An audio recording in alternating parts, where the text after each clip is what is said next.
So in the today's class we will study the atomic mass of an element. कि किसी भी element के एक एटम का मास हम कैसे कैलकुलेट करेंगे. ठीक है. सो अब तक हमने तो एटम्स होते क्या हैं, उनकी प्रॉपर्टीज़ क्या होती हैं, या फिर उनके लॉज ऑफ केमिकल कॉम्बिनेशन की केमिकल कॉम्बिनेशन के लिए कौन से रूल्स रेगुलेशंस वो फॉलो करते हैं. राइट. सो इनिशियली जो है जब ये यूनिट प्रोवाइड की गई, that is atomic mass unit बोलते हैं, जिसके अंदर हम किसी भी एटम का मास कैलकुलेट करते हैं. भाई वेट हम कैलकुलेट किस में करते हैं, किलोग्राम्स में करते हैं. ठीक है, ग्राम्स में करते हैं. एटम का मास कैलकुलेट करना है, किलोग्राम. एटम कितना होता है, विजिबल भी नहीं होता ना, it is neither visible by eyes. तो उनको किलोग्राम में या फिर ग्राम्स में कैसे मेज़र कर सकते हो. सो बहुत छोटी यूनिट होने के कारण लिख सकते हैं हम, इसके कंपैरेटिवली लिख सकते हैं कि किलोग्राम्स में उसका मास क्या होगा. लेकिन किलोग्राम एक तरफ 1 किलो का पार्ट रख दिया, दूसरी तरफ तुमने एक एटम रखा है, मेजरेबल है. एटम पहले दिखाई ही नहीं देगा, तो उसको किलोग्राम में कैसे कैलकुलेट करोगे. 1 किलो के पार्ट से उसको कैसे बैलेंस कर पाओगे, नहीं कर पाओगे. तो उसको हम कंपेयर कर सकते हैं, लिख सकते हैं कि इतने टाइम्स होगा 1 किलोग्राम के. लेकिन कैलकुलेट करने के लिए हमें एक स्पेसिफिक यूनिट चाहिए जो कि एक्यूरेट हो, कि एटम का मास जो है एक्यूरेटली मेज़र किया जा सके. तो इनिशियली जो टेक्नोलॉजी थी उस टाइम में बहुत ज़्यादा डेवलप्ड नहीं थी, इतनी इक्विप्ड नहीं थी कि किसी भी एटम का मास जो है एग्जैक्टली कैलकुलेट कर सके. और वैसे भी हम रिलेटिव मास ही कैलकुलेट करते हैं. जैसे तुम 1 किलो बोलते हो कि ये 1 किलो चीनी है, 1 किलो सेब है. ठीक है, मार्केट गए, 1 किलो सेब लेके आए. राइट. कैसे देगा सेब, रिलेटिव मास देता है वो. एक तरफ 1 किलो का बाट रखेगा, 1 किलो वेट. ठीक है, दूसरी तरफ सेब रखेगा. तो उसने कैसे मेज़र किया 1 किलो सेब को, रिलेटिवली. यहाँ पे जो 1 किलो का बाट है उससे उसने इसको कंपेयर किया कि 1 किलो सेब के अंदर कितने सेब चढ़ेंगे, 1 किलो के अंदर कितने सेब चढ़ेंगे. उसने कैसे किया, बाट से रिलेटिव मास को उसने मेज़र करके दिया तुम्हें, मतलब रिलेटिवली उसको मेज़र करके दिया, रिलेशन निकाला. ठीक है, कि 1 किलो के बराबर हमने उसको बैलेंस किया. ठीक है. तो भाई, और वो 1 किलो का बाट 1 किलो ही है, ये भी हम एग्जैक्टली नहीं कह सकते कि एग्जैक्ट 1 किलो नहीं है. फ्लक्चुएशन होती है, कोई भी वेट है, कोई भी मेज़रमेंट है, वो एग्जैक्ट 1 किलो है ये हम कैसे कह सकते हैं. ऐसा कहा जाता है कि लंदन में एक 1 kg वेट रखा गया है किसी केमिस्ट्री लैब में. ठीक है, और केमिस्ट्री लैब यानी ये पता नहीं, लेकिन किसी लैब में है जो 1 किलो का वेट है, जो कि एग्जैक्ट 1 किलो है. ठीक है, दैट इज़ एग्जैक्ट 1 kg. और उसके रिलेटिव जो है मेज़रमेंट्स की जाती है वेट की. राइट. तो उसी तरह से अब हम जो बल्कि हम सब्सटेंसेस हैं उनका भी रिलेटिव मास ही निकालते हैं. तो एटम का मास भी हमने कैसे निकाला, रिलेटिव रिलेशन से निकाला. अब किस बाकी सारे हमारे पास बहुत सारे एलिमेंट्स, 118 एलिमेंट आज की तारीख में नॉन है. राइट. तो उन एटम्स का मास हमने किस एटम से हम कंपेयर करें, किस के रिलेटिव मास के हम निकालें कि बहुत ही एक्यूरेट आए और जो डेसिमल नंबर्स हैं वो अवॉइड हो जाए. देखो, एक्चुअल मास की अगर हम बात करें तो एक हाइड्रोजन एटम का मास क्या होता है, 1 हाइड्रोजन एटम का मास. हाइड्रोजन के अंदर एक प्रोटॉन और एक न्यूट्रॉन होता है, सॉरी, एक प्रोटॉन और एक इलेक्ट्रॉन होता है. ये हाइड्रोजन है हमारा, इसके न्यूक्लियस में एक प्रोटॉन होगा और बाहर की शेल में जो है एक इलेक्ट्रॉन होता है. ठीक है, न्यूट्रॉन इसके अंदर प्रेजेंट नहीं होता. करेक्ट. तो मास हमने जो पहले बता रही थी मैं, वो क्या था, मास नंबर था. Mass number, that is number of proton plus neutron, that was mass number. Atomic mass नहीं था. ठीक है. तो एक्चुअल में जो है किसी हाइड्रोजन एटम का जो मास आता है, mass of an hydrogen atom, that comes to be 1.673. ये तो चलो मान लिया एक न्यूमेरिकल नंबर आ गया, लेकिन इंटू 10⁻24 ग्राम्स. -24 ग्राम्स का मतलब क्या हो गया कि it is about 0.000000000, that is 24 zeros लगा के उसके बाद कोई नंबर आएगा. ठीक है. तो ये बहुत ही, इतने ग्राम्स मेज़रेबल है नहीं है. और इस वैल्यू को क्या हम कैलकुलेशन में यूज़ कर सकते हैं, नहीं. अब बहुत बड़े बड़े एटम्स होते हैं, बड़े बड़े मॉलिक्यूल्स होते हैं जिनके अंदर पता नहीं कितने सारे एटम होंगे. तो उनका मास कैलकुलेट करने के लिए इतना फ्रैक्शनल नंबर, ऐसा फ्रैक्शनल नंबर यूज़ करना कन्वीनियंट है? नहीं है। कॉम्प्लिकेटेड फिगर्स आएंगी जो कि बहुत ही ज़्यादा कॉम्प्लिकेशंस क्रिएट करेंगी, बहुत ही मुश्किल पैदा करेंगी। तो साइंटिस्ट ने क्या सोचा कि जो एटम का मास है वो एक होल नंबर आना चाहिए जिसके अंदर कोई भी डेसिमल नंबर ना आए, ठीक है, decimal number should be avoided. तो उसके लिए क्या किया, तो उसके लिए जो है रिलेटिव मास हम उस एटम के साथ कंपेयर करेंगे जिसके साथ मास को कंपेयर करने पे जो नंबर आएगा वो that should be approximately way all number होना चाहिए, ठीक है। होल नंबर मतलब जिसके अंदर डेसिमल वैल्यूज़ ना आए। तो बहुत ज़्यादा जदोजहद की गई, बहुत ज़्यादा रिसर्च हुई, कंपैरिजन किया गया उनके मासेस का, फिर रिजल्टेंट आउटकम क्या आया कि जो कार्बन का 12 आइसोटॉप था ना, आइसोटॉप्स हमने पढ़े हैं राइट, द कंसेप्ट्स में, सम बेसिक कंसेप्ट्स में।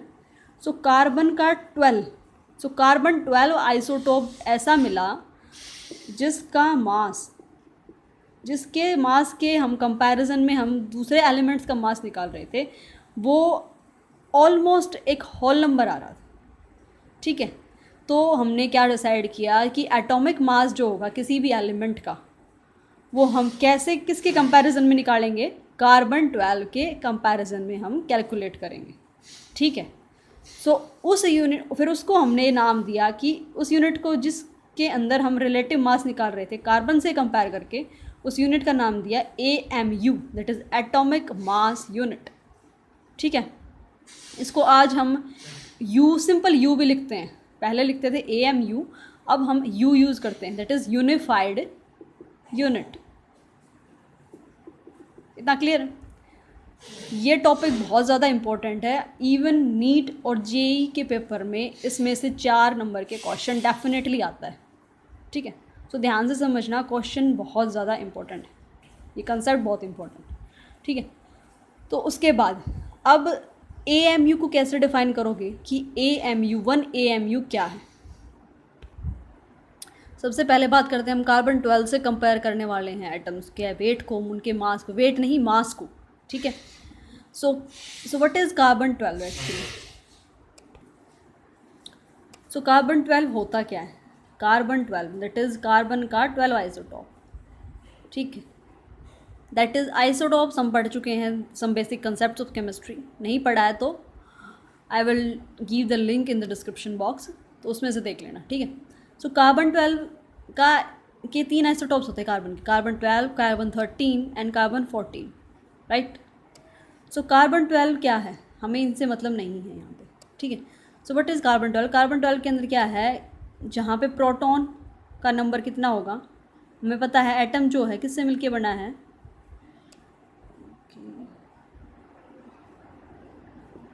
जहाँ पे प्रोटॉन्स का नंबर होगा 6 और न्यूट्रॉन्स का नंबर होगा 6, ठीक है। जहाँ पे प्रोटॉन कितने होंगे, 6 होंगे, जिसके अंदर न्यूट्रॉन कितने होंगे, 6।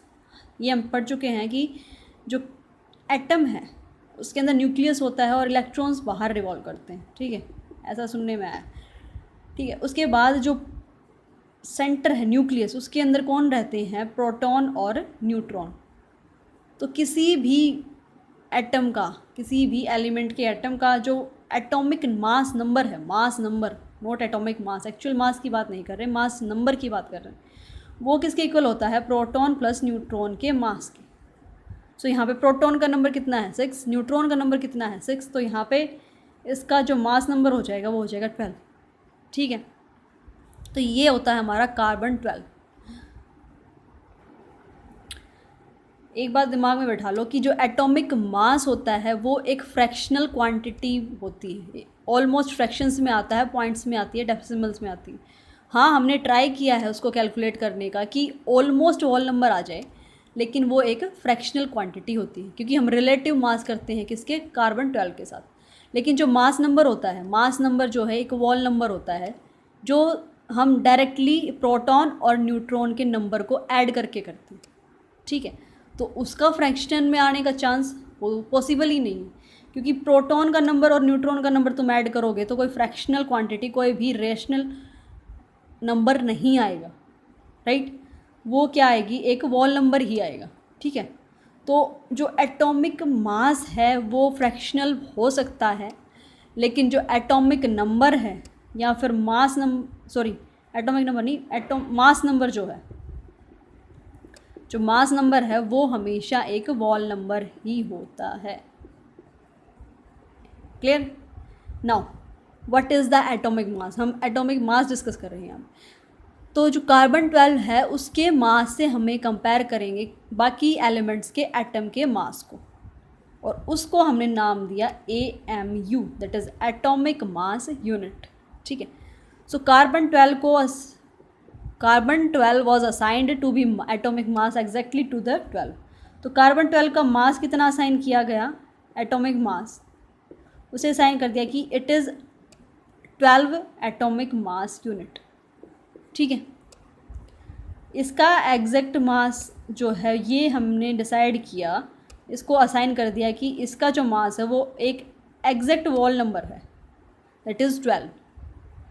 It is found to be 12, कि ऑलमोस्ट 12 मिला। डेसिमल में पॉइंट समथिंग था, लेकिन इतना बड़ा नंबर नहीं था कि वो एक हम उसको कंसिडर करें। ठीक है। तो ऑलमोस्ट 12 इसका जो है मास मिला।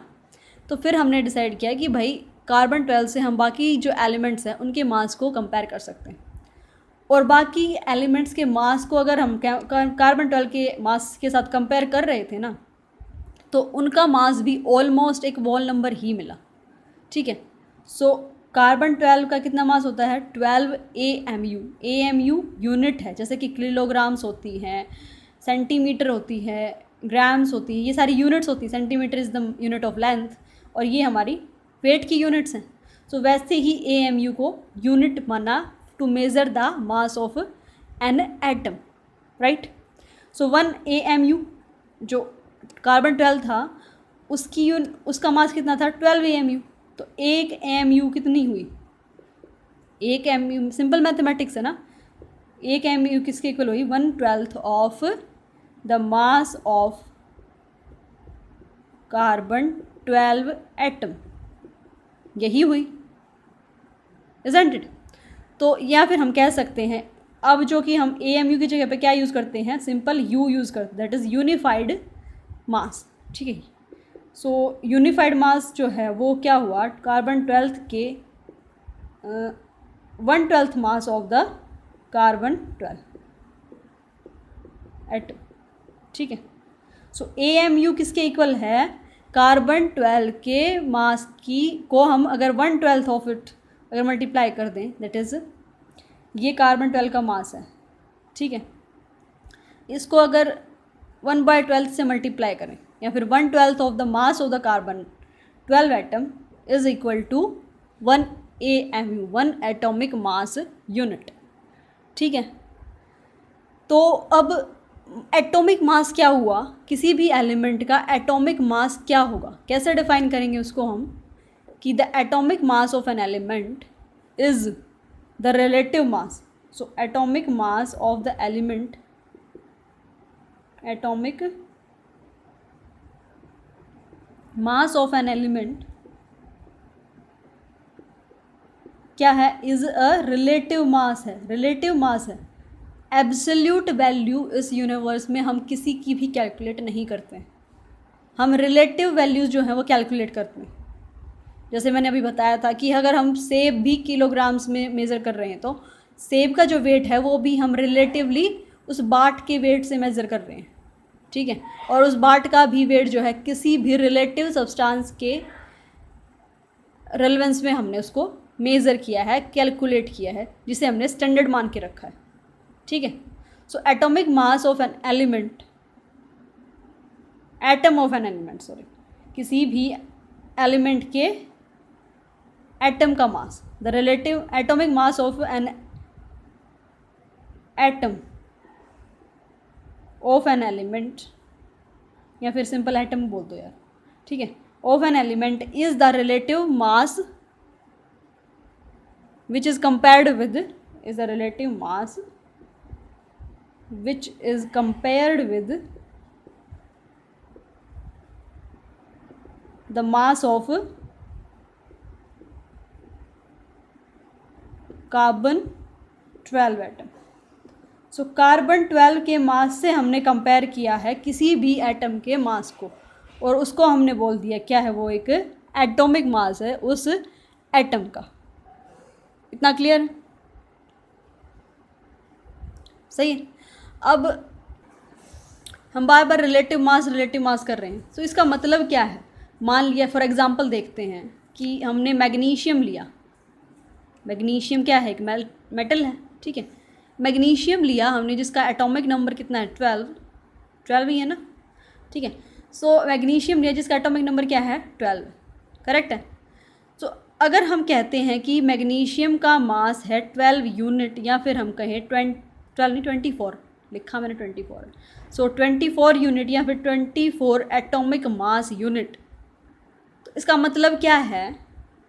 हमने कंपेयर किया किसके साथ? कार्बन 12 के साथ कंपेयर किया, और फिर उसका मास जो है ये आया, राइट।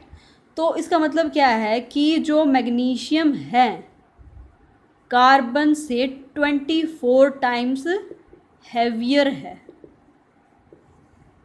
समझे? सो हमने कार्बन से उसको रिलेट किया है कि कार्बन से कितने टाइम्स वो हैवियर है, कोई भी एलिमेंट उसका मास कितना ज़्यादा है, that is said to be the relative mass of that element या फिर atomic mass of an element। Clear? Similarly जब हमने हाइड्रोजन का इसके रिलेटिव, कार्बन के रिलेटिव मास निकाला तो कितना आया? It comes to be 1 unit. अब कहोगे ये तो मॉल नंबर है, ये कंप्लीटली 1 नहीं आया था, इट केम्स 1.008 यूनिट। सो इसको हमने अप्रॉक्सीमेटली क्या कंसिडर कर लिया कि 1 यूनिट के इक्वल। ऐसे ही कार्बन का तो हमने असाइन किया ही है, दैट इज़ 12 यूनिट होता है जिसको हमने असाइन किया था, ठीक है। ऐसे ही ऑक्सीजन का मास 16 आया, that is 16 unit, and magnesium का आया 24। ऐसे ही बहुत सारे एलिमेंट्स का जो मास है हमने कैलकुलेट किया। Clear? So atomic mass of an element क्या होगा? It is the relative mass, atomic mass is the relative mass of an element compared with, किसके साथ कंपेयर किया हमने उसको? कार्बन 12 के मास के साथ। सिंपल है। So atomic mass of element clear? Atomic mass हो गया। अब हम बात करते हैं किसकी? मॉलिक्यूलर मास की। So what is the molecular mass? एक मॉलिक्यूल के अंदर क्या होते हैं? एक से ज़्यादा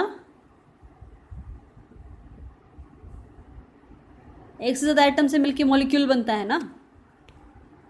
सो जैसे ही हम एटॉमिक मास निकाल लेंगे, किसी भी एलिमेंट के एटम्स का मास निकाल लेंगे, दैट इज़ एटॉमिक मास अगर हम कैलकुलेट कर लेंगे, तो उस मॉलिक्यूल के अंदर जो एलिमेंट्स हैं, जो एटम्स हैं, उनके मास का सिंपली अगर हम एडिशन करते हैं तो क्या मॉलिक्यूलर मास हो जाएगा?